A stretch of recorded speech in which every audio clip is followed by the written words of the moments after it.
believes Zimbabweans are capable of spearheading game-changing, first-of-a-kind innovations that challenge the world's traditional ways of doing things.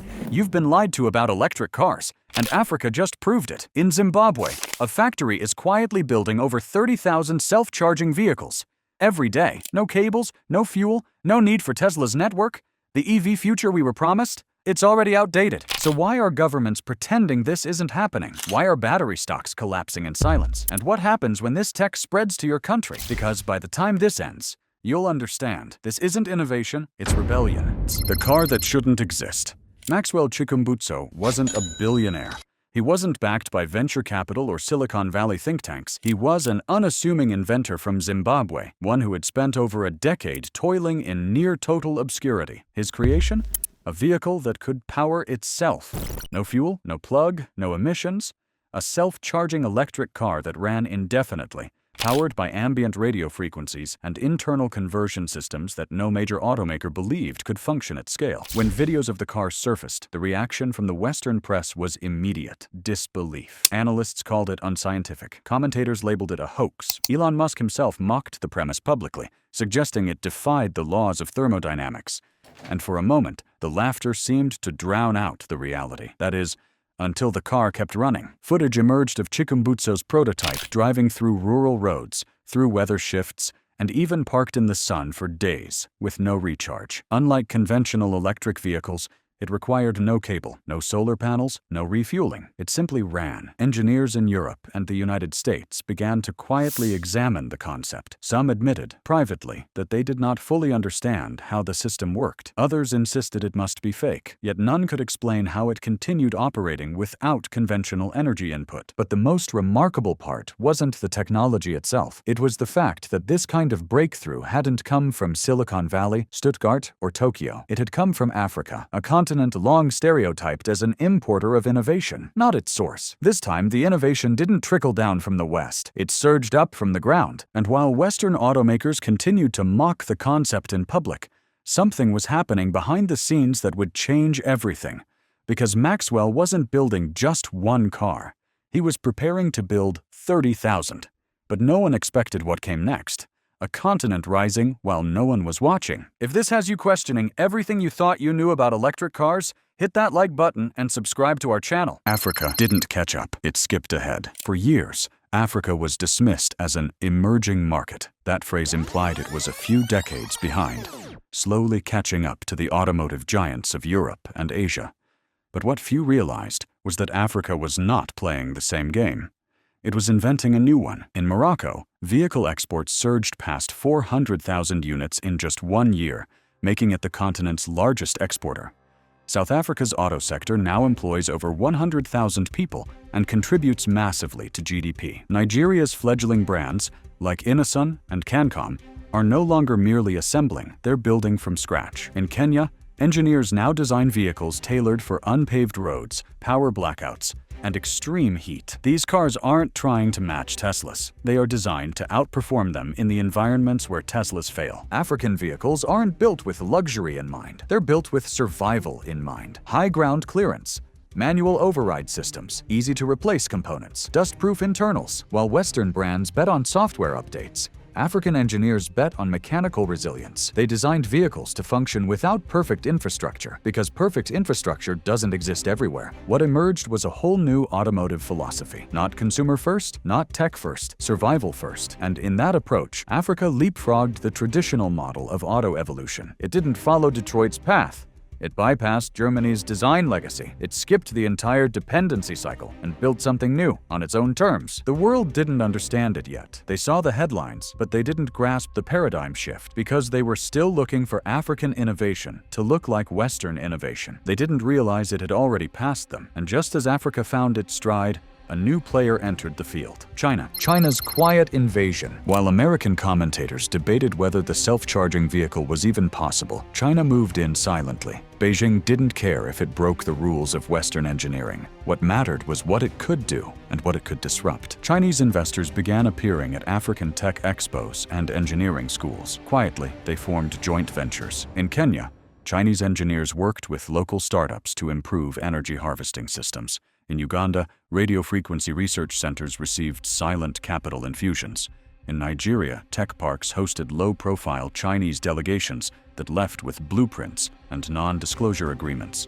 Where the US saw risk, China saw leverage, and they moved fast. By offering low strings-attached partnerships, China avoided the backlash often triggered by Western IP enforcement. Instead of demanding ownership, they offered production scale, manufacturing know-how, and fast capital. The result was a hybrid model: African innovation, Chinese logistics. Strategically, this was more than a business opportunity. It was a geopolitical wedge. If China could help Africa become the dominant force in self-sustaining vehicles, it could fracture Western control over the entire EV supply chain. No lithium, no problem. No grid, no problem. And in regions of the world where charging infrastructure was still a decade behind, this new model was a silver bullet. China didn't waste time in PR battles. It didn't question the physics.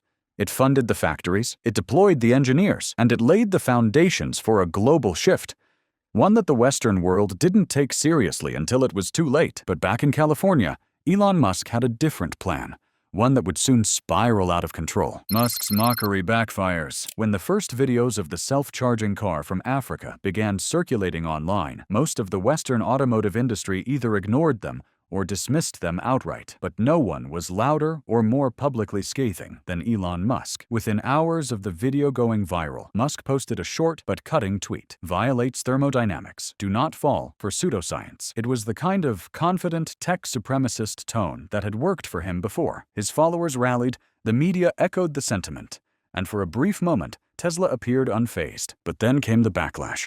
Within 48 hours, the clip had been translated into 10 languages and reposted across major global media outlets. Experts were weighing in, not to disprove the car's existence, but to ask how it worked, and that was when the tone shifted. On CNBC, a Tesla shareholder casually asked during a panel, "Should we be worried if this actually works?" It was a throwaway line, but it hit like a warning bell. The stock wobbled. Then institutional investors began calling Tesla's press office. Then reporters began calling engineers. It became clear that the public dismissal had backfired. Musk had effectively declared war on a technology that the world was just beginning to understand. And that may have actually worked. Instead of projecting confidence, his tweet now looked premature, defensive, and out of touch. Shareholders began to wonder, if it is real, why is Musk mocking it instead of investigating it? Worse, every new headline made the situation worse. Tesla CEO dismisses African innovation was a quote that played poorly in global markets. Activists picked it up as a symbol of Western arrogance. Tesla's PR team tried to clean it up with clarifications, but the damage was done.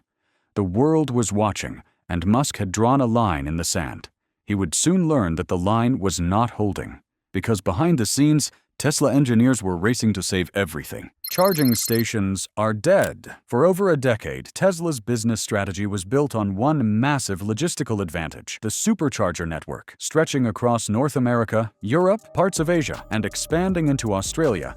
It was a key differentiator that justified Tesla's premium pricing and gave its users an unmatched sense of range confidence. While other automakers relied on third-party charging infrastructure, Tesla owned the map until now. The emergence of a self-sustaining vehicle didn't just challenge Tesla's core product, it threatened to turn its biggest asset into a liability. If cars no longer needed to plug in, why would anyone need a supercharger? Why spend billions maintaining and upgrading a network that suddenly looked obsolete? The consequences were immediate. In the United States, retail partners who had invested in Tesla superchargers for their parking lots started questioning the ROI. Cities that had budgeted for EV infrastructure based on plug-in technology paused further development.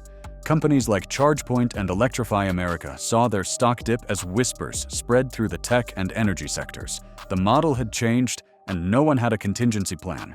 It wasn't just a Tesla problem anymore.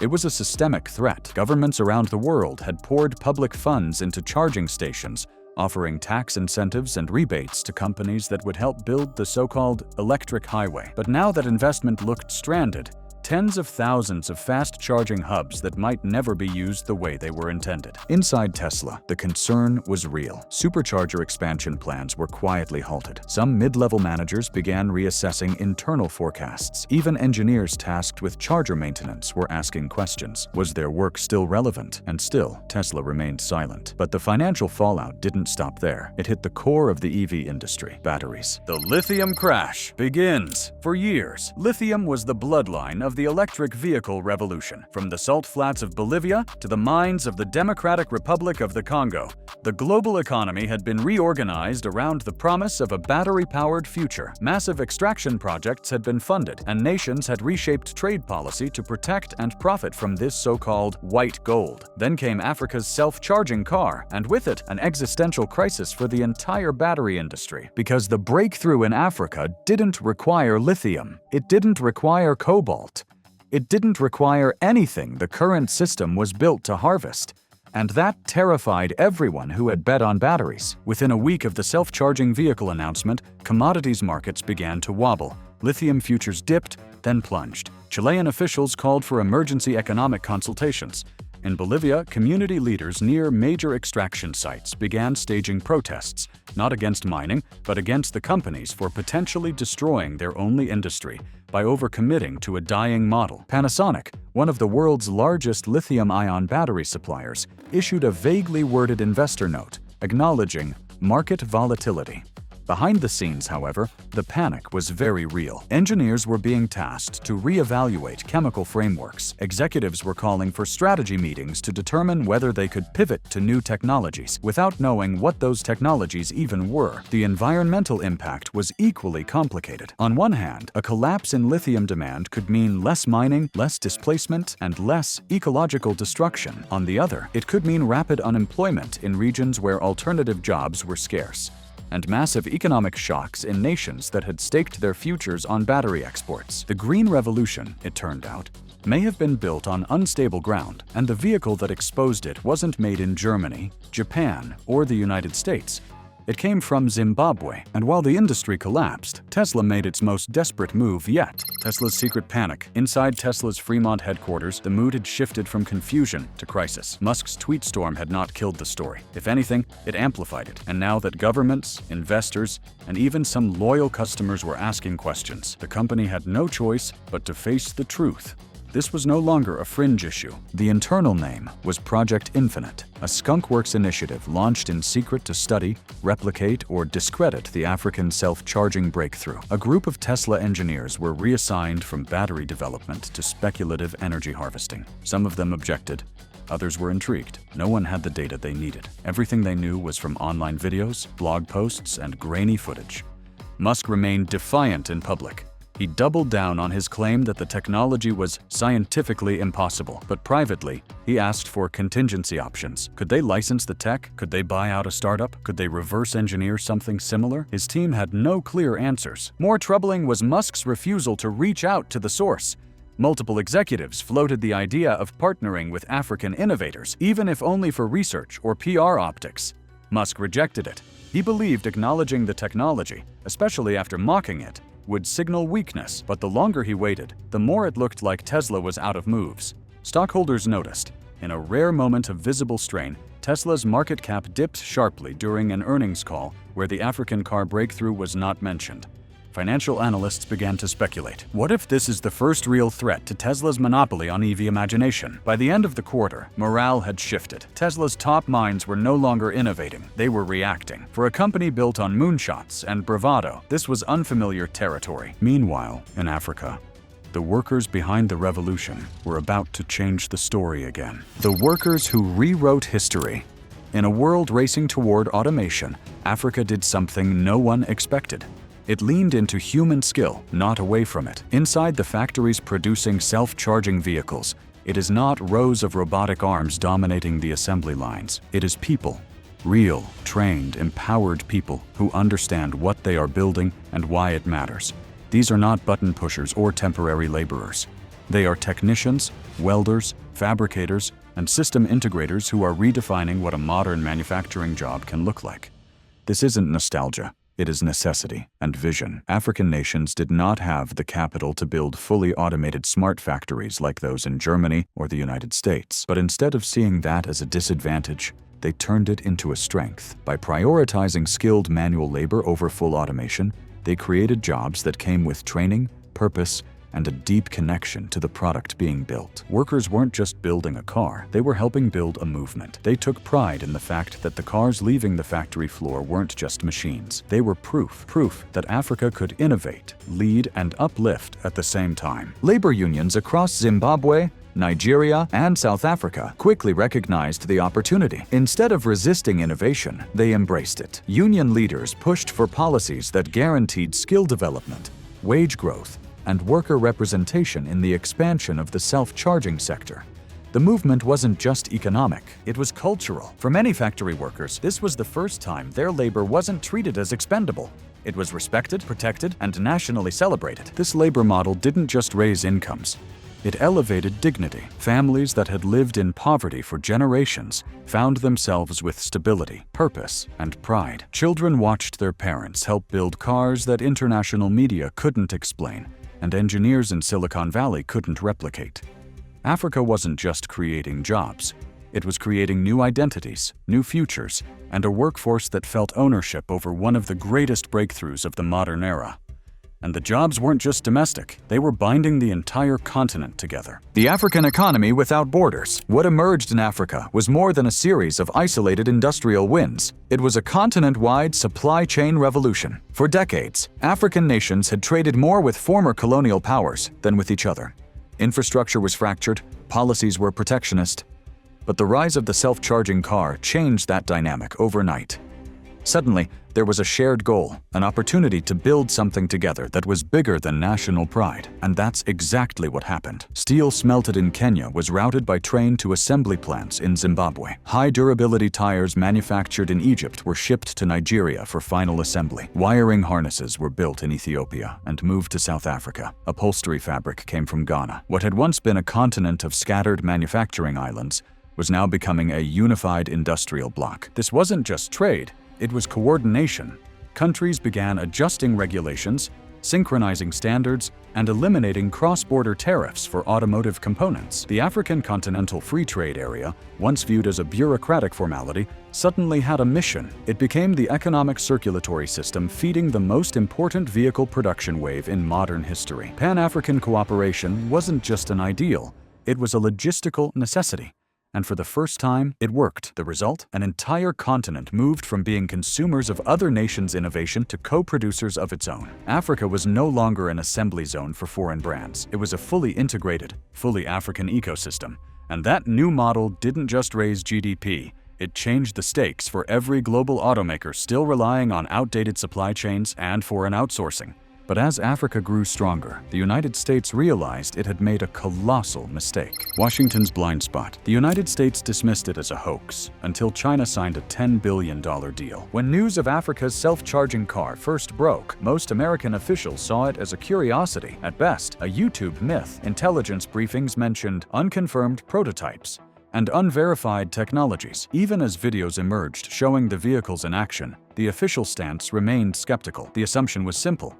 If the science worked, someone in Silicon Valley would have done it first. That assumption was fatal. By the time lawmakers in Washington realized what was happening, China had already moved. A massive $10 billion agreement between a Chinese energy conglomerate and African manufacturing firms made headlines across Asia. It didn't just include production, it included licensing rights, infrastructure investments, and long-term technology transfers. China wasn't waiting to see if the cars worked. It was betting that they did, and positioning itself as the primary global beneficiary. Defense analysts in the Pentagon started to worry. If Africa had cracked self-sustaining transport and China had a front-row seat, this wasn't just an economic threat, it was a strategic one. The United States had invested billions in electric vehicle initiatives, lithium partnerships, and national charging infrastructure. If those assets were about to become obsolete, the U.S. wasn't just behind, it was blind. In Congress, panic began to spread. Hearings were hastily convened. Some lawmakers demanded investigations into why U.S. agencies had ignored the signals. Others called for emergency funds to accelerate American R&D. But it was too late. The narrative had already shifted. America, once the home of the electric car revolution, now looked like it had missed the next phase entirely. And just when the system looked unsalvageable, consumers made the decision for them. The buyers are walking away. At first, it was a curiosity, a strange story from Zimbabwe about a man who built a car that never needs to be plugged in. But then it moved. Then it accelerated. Then it never stopped, and when videos of the self-charging vehicle flooded social media, the internet did what it always does. It turned a miracle into a movement. Buyers around the world began to question everything. Forums once dominated by Tesla fans turned into battlegrounds of disbelief and excitement.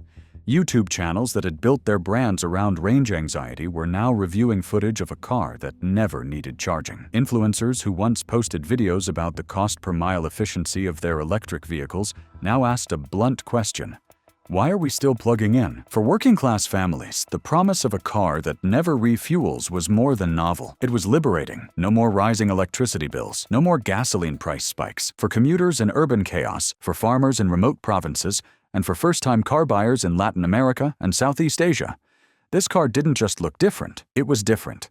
It offered a future free from power stations and grid failures. Across Mexico City, São Paulo, Jakarta, and rural Vietnam, early adopters were importing African-built models at record pace. In Bangladesh and India, where blackouts can last for days, demand surged for a vehicle that could run endlessly, without a socket. It was the kind of technology buyers didn't just want, they needed. And automakers? They had no choice but to respond. Automakers, hit the red button. The auto industry prides itself on control of costs, of supply chains, of timing, but no one saw this coming. Internal memos leaked from 3 major global automakers told the same story. Panic. The reports weren't about aesthetics or performance. They were about relevance. One executive from a European brand wrote, "If this tech proves real, we just spent the last decade building the wrong future." Ford called an emergency roundtable. Toyota's research division in Aichi began studying atmospheric energy conversion. Volkswagen's team in Wolfsburg quietly reached out to African suppliers for possible technology licenses.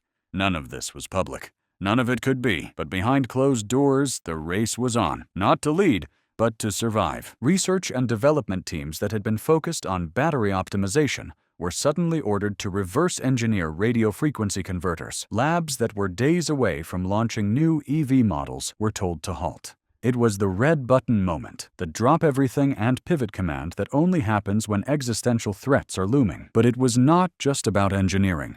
It was about reputation. How would these companies explain to shareholders, customers, and regulators that the product lines they had championed, lines that cost tens of billions of dollars to develop, were already obsolete? There were no easy answers, only the sound of urgency echoing through the walls of offices that used to feel untouchable. And while engineers scrambled and boards met in crisis, something even larger was starting to collapse, not in factories, but in oil fields. The second oil collapse. When the first oil crisis hit in the 1970s, it came from a political chokehold. This time, the pressure came from something smaller, lighter, smarter. A vehicle that needed no fuel had entered the global economy, and oil markets felt it instantly. Crude demand projections were quietly revised by every major energy analytics firm in the span of 1 month. Economists at the International Energy Agency admitted off-record, if self-charging vehicles become scalable, the value of oil as a transportation resource could drop by over 40% in under a decade. For oil-dependent economies like Saudi Arabia, Russia, Venezuela, and parts of West Africa, this wasn't just a market shift. It was an existential one. Plans to diversify beyond oil were already years behind schedule, and now the future was arriving faster than their infrastructure could adapt. Futures trading in Brent crude became volatile. Exploration projects were paused.